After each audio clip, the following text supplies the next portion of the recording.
Chers amis vélisiens, bonjour. Ce n'est pas sans émotion que nous vous accueillons aujourd'hui sur Vélizy TV pour le dernier journal de l'année 2018.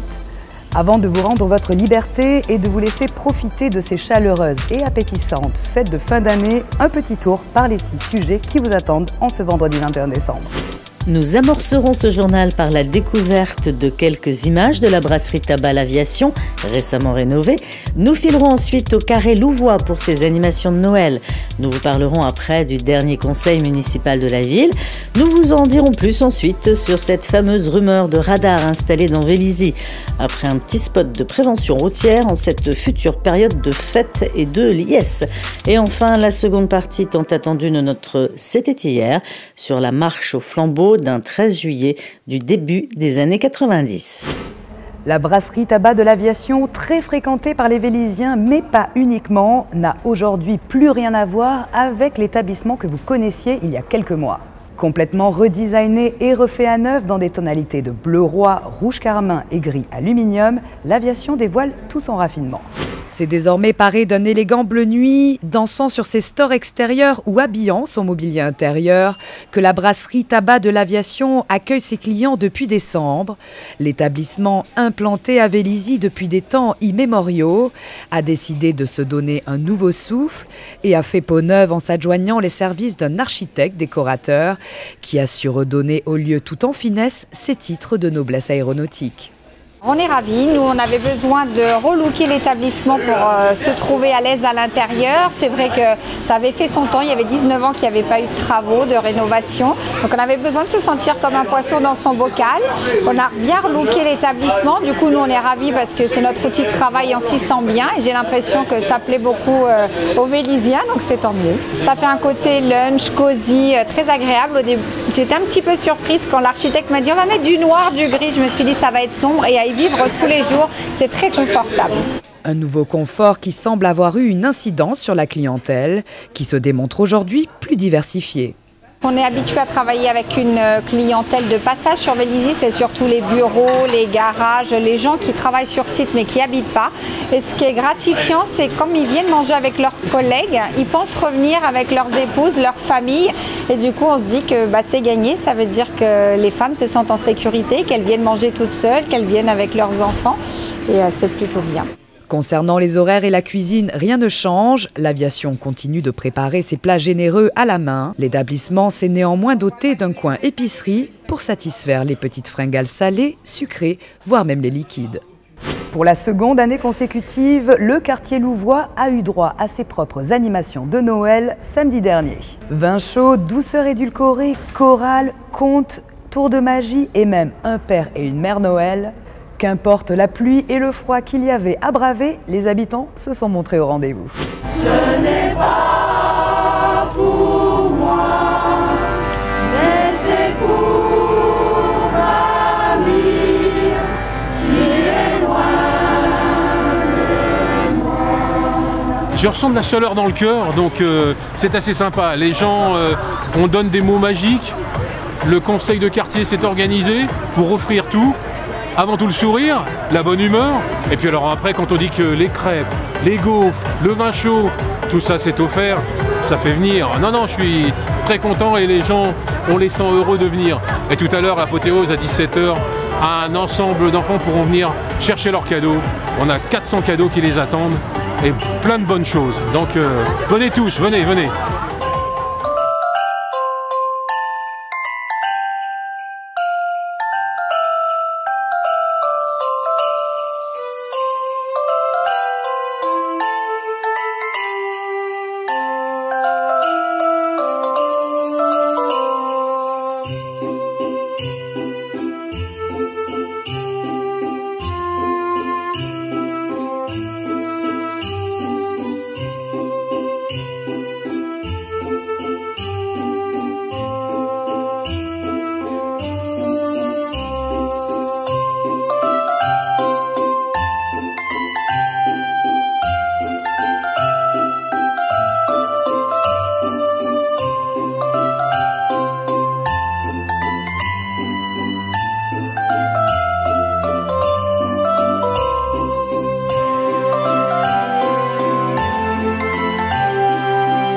Fin d'année oblige, la ville devait acter son budget pour 2019.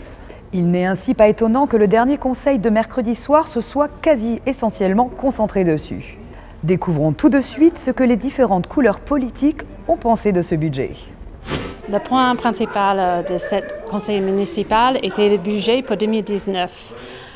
Nous avons constaté des points forts dans le budget, le fonctionnement pour l'éducation périscolaire, culture et autres, mais nous avons décidé de voter contre, comme on a fait l'année dernière, parce qu'on trouvait que le budget n'était pas suffisamment solidaire par rapport à des logements, qui est vraiment la partie du budget le plus important pour les gens en l'Île-de-France.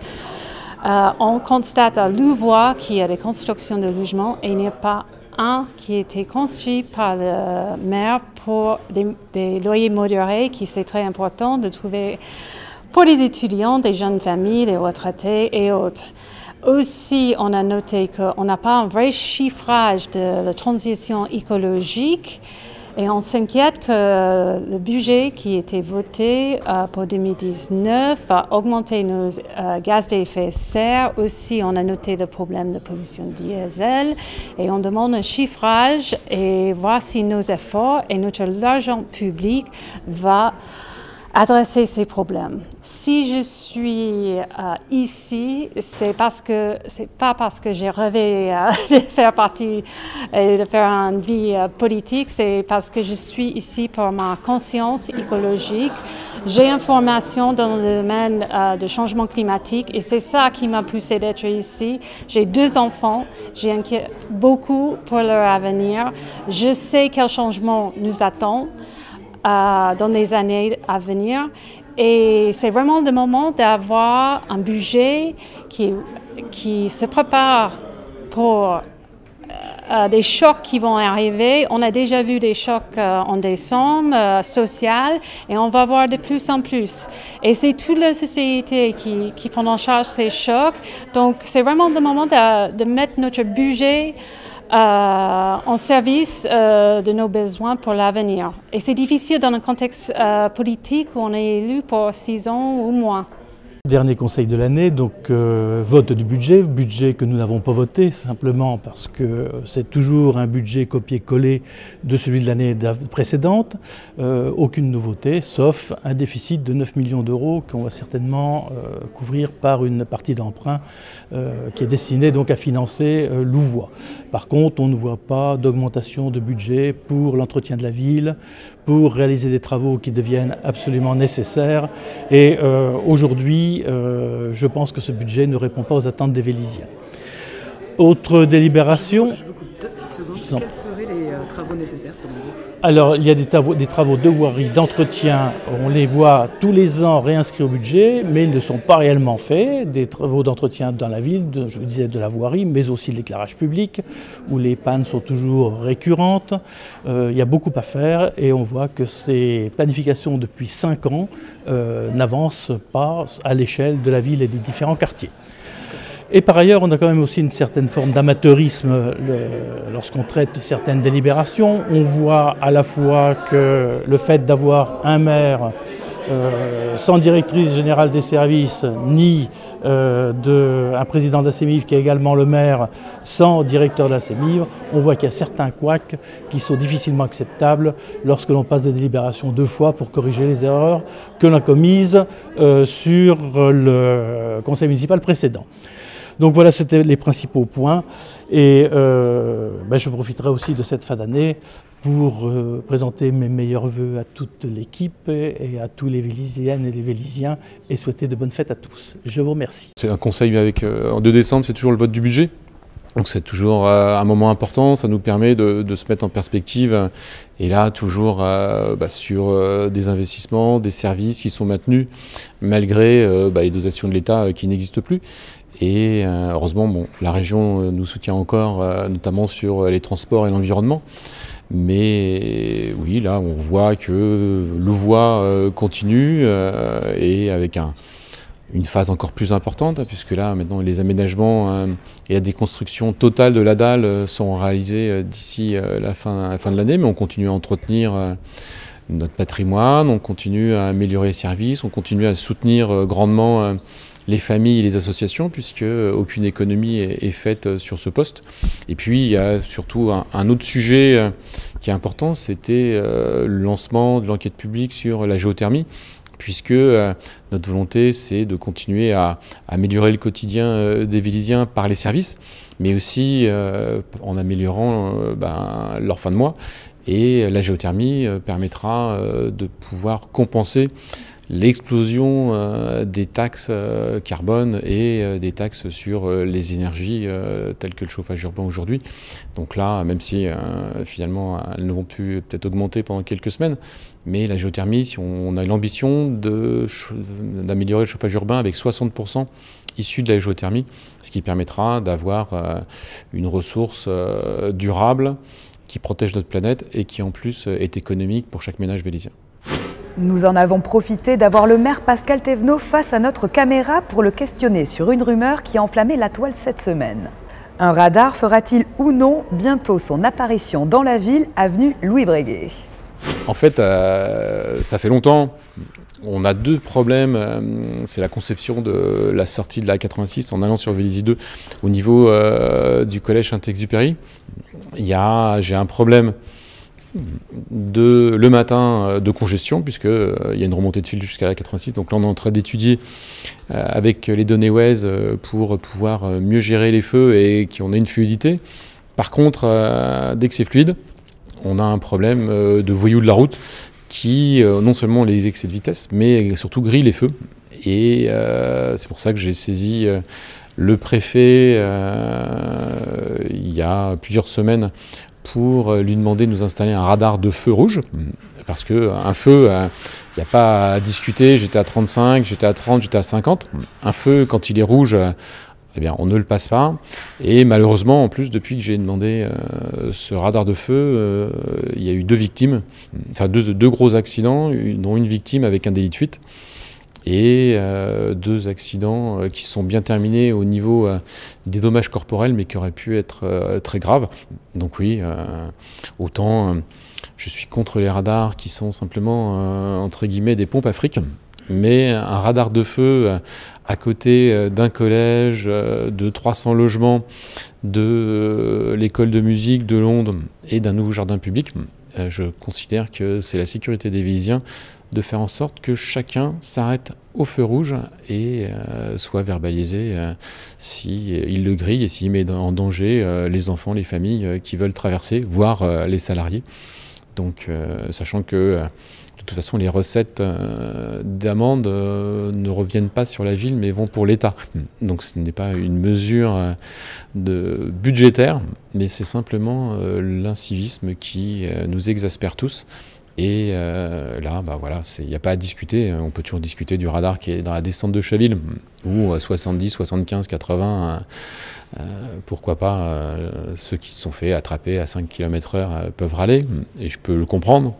Mais là, un radar de feu, le rouge, il est fait pour être marqué, et je ne joue pas avec la vie des Vélysiens. Nous restons sur le sujet de la route et de ses dangers avec un rapide spot de notre partenaire, l'association Prévention Routière, à l'occasion de ces fêtes de fin d'année. En 2017, 238 personnes ont trouvé la mort et 4742 ont été accidentées sur la route à la même période.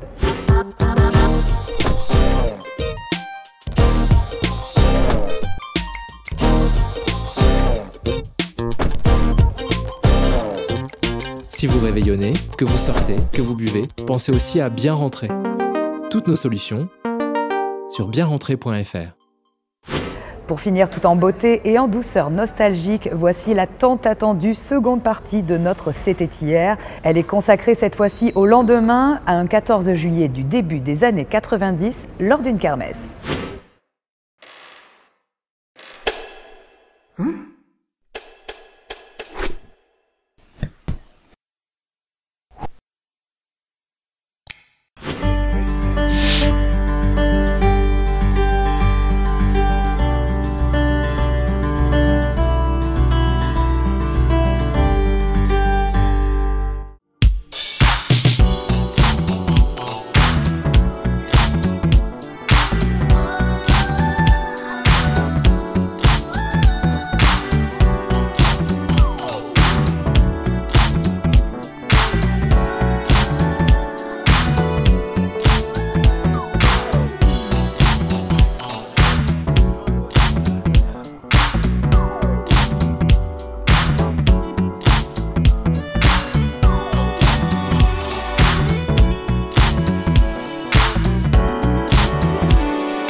fatigué, je viens de passer une nuit mémorable et embaumée.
Bienvenue dans le château du golf.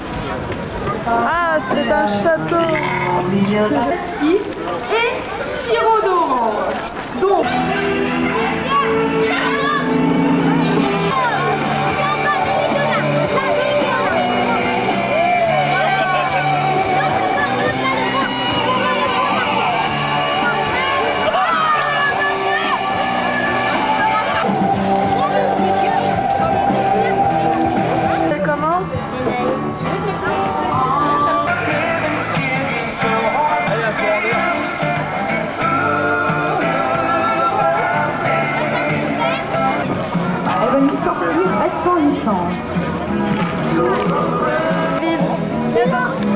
Donc c'est David, 9 ans.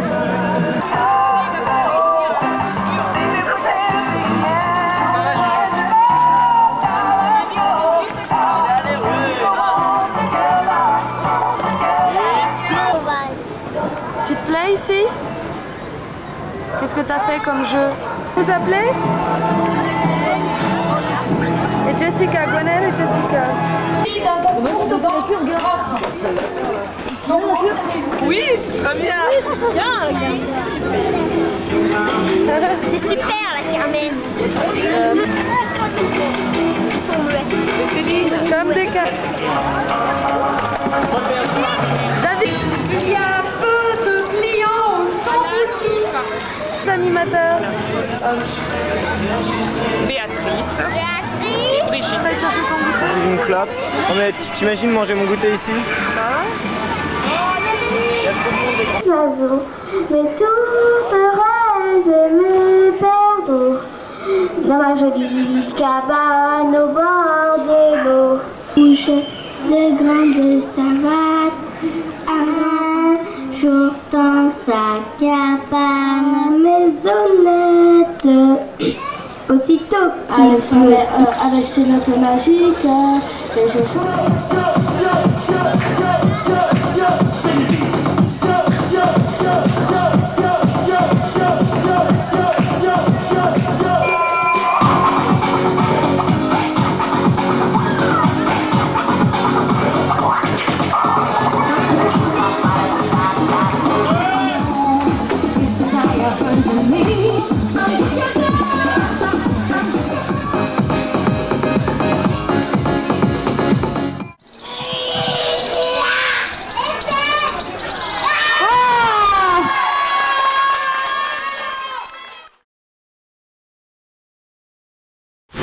Chers Vélysiens, il ne me reste plus qu'à vous souhaiter un joyeux Noël et une excellente nouvelle année 2019, auréolée de bonnes résolutions que vous ne tiendrez probablement pas. Votre JT est de retour le vendredi 4 janvier. Belles vacances à tous.